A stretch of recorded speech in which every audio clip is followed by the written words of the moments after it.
today's session we will talk about how the temperature affects rate of reaction, and this is done by Arrhenius equation. Arrhenius equation is this: K is equal to A e to the power minus EA by RT. Now what the terms are in it? K is rate constant, which we have been discussing. A is frequency factor. There are various names for that: Arrhenius factor, pre-exponential factor, and so on. That means, like, what is the frequency of the collisions that are taking place between the reactant molecules. That obviously will vary from what reactant we are considering, because their sizes are different. Okay, their intermolecular forces are also different.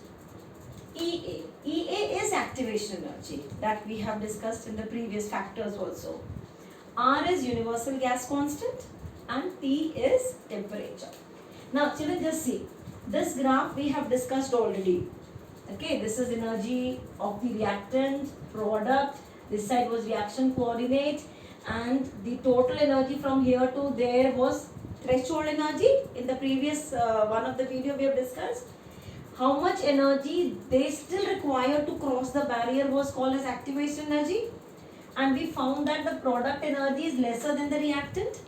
The difference between the enthalpy of the products minus that of the reactants in this case will be negative.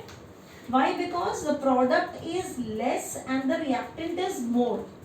So this particular type of the graph which we are getting is for exothermic reactions. This is for exothermic.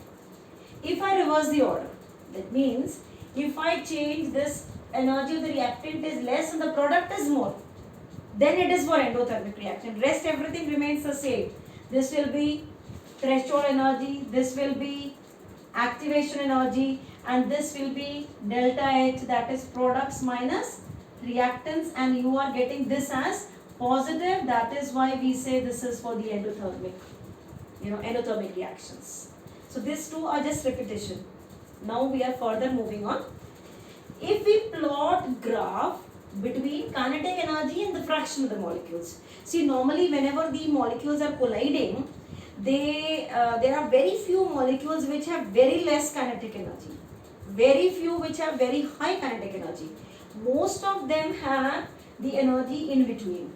So this energy which is possessed by the maximum number of the molecules is called as the most probable kinetic energy. That is, normally you find it's Maxwell's distribution curve. You find almost in all the curves like that, the minimum and maximum will be lesser number. Most of them will be having some intermediate energy. So this is most probable, as the name only says. The energy possessed by most of the molecules. If we plot again this same curve but at two different temperatures, like at temperature T and temperature T plus 10. Now observe this curve very carefully, children. Just see. This is one curve coming, this is at T temperature. The lower one is at T plus 10 degree. This is the line we have drawn for activation energy. So what do we observe here?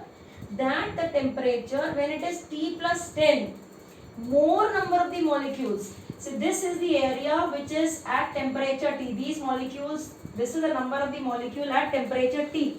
But if 10 degree rise is there, this curve goes slightly up. That means this side shaded area, this represents the fraction of the additional molecules which acquire activation energy at temperature T plus 10. You remember in the last session we have discussed that for every 10 degree rise in the temperature, the rate of the reaction doubles, because more number of the molecules come within the range of kinetic energy. Got it? So these graphs are, children, very, very important. Please do this properly. Okay. Now, in this Arrhenius equation, this part, e to the power minus EA by RT, this we will also have some numericals based on it. This part is called as the fraction of the molecules with the kinetic energy greater than the activation energy. So that means this part. This part is EA to the power minus EA by RT. Okay, that means more fraction of those molecules which are having energy greater than the kinetic energy, greater than the activation energy. Got it?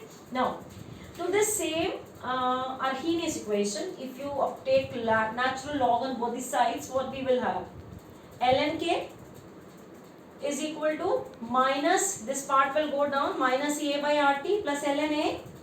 Now to this particular equation, if I use this, y is equal to mx plus c and draw the graph. This ln K is coming on the y-axis. On the x-axis you are having 1 by t. What comes along with xm? That is the slope. So as per this equation, what is slope? Minus EA by R. Plus what is this C representing? C represents intercept. So what is the intercept? ln A. That means it is having intercept means a negative slope. Got it? So please mark this, quite important. Graphs can be asked. Further, this particular equation, if I take at two different temperatures, I will have K1 and T1 only different. Rest all do not depend on the temperatures. So these two equations I will get at two temperatures, T1, T2, K1, K2 are the rate constants. If I subtract 2 from the first equation, I will have this equation. Okay, that is ln K2 minus ln K1 is equal to EA by RT1 minus EA by RT2. Now what I can do is this, I can write as ln K2 by K1 as per the log rule, and then EA by R I can take common. I can get this equation also. To convert natural log to the base 10, we can multiply this side, this with 2.303. That I brought it down and I just wrote it as log K2 by K1 is equal to EA by 2.303 R into 1 by T1 minus 1 by T2. Please, numericals we have very important in board exam. You may have numericals based on this relation also. Clear, children?